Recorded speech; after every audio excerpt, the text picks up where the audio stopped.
I believe that people are created for the supernatural. When God created man, he created us with a love for the supernatural because he is an invisible, eternal God. And so inside of each person, we have this innate knowing that we were made for it. That's why people gravitate around miracles and signs and wonders. And when Jesus operated in miracles in his day, it gathered the crowds. Why? Because we're made for the supernatural. God made man in his image, which is not a body, it's a spirit.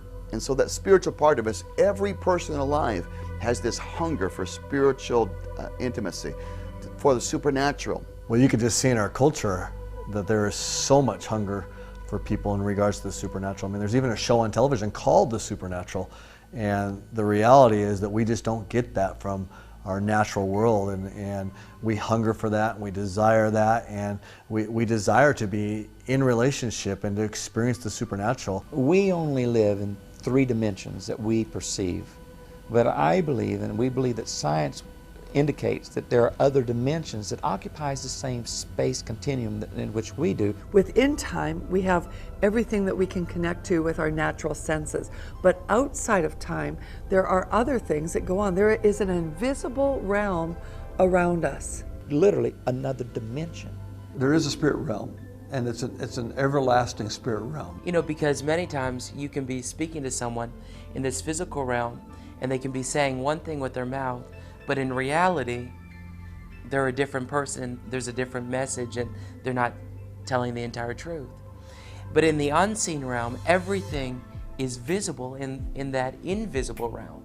There's the natural realm that we can see and touch with our senses, but there's an invisible realm around us. And in that invisible realm, we have the invisible God, we have his angels, we have other entities too. I mean, you don't need to be a rocket scientist to understand that there's a real live devil that, you know, is alive and well on planet Earth.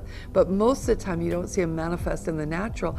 You see evidence of an invisible entity, and of course his cohorts that work with him. An enemy to mankind. And he has an army. And so he's always trying to mess up our lives with negative thoughts and negative images and negative voices, and so we're kind of in this wrestling match, this battle between good and evil, between light and darkness. In that supernatural realm, there's demonic angels, there's angels assigned from God.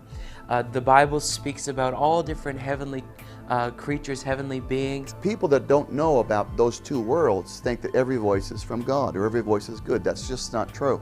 Those beings then want to communicate with our spirit. The Holy Spirit wants to communicate with our spirit.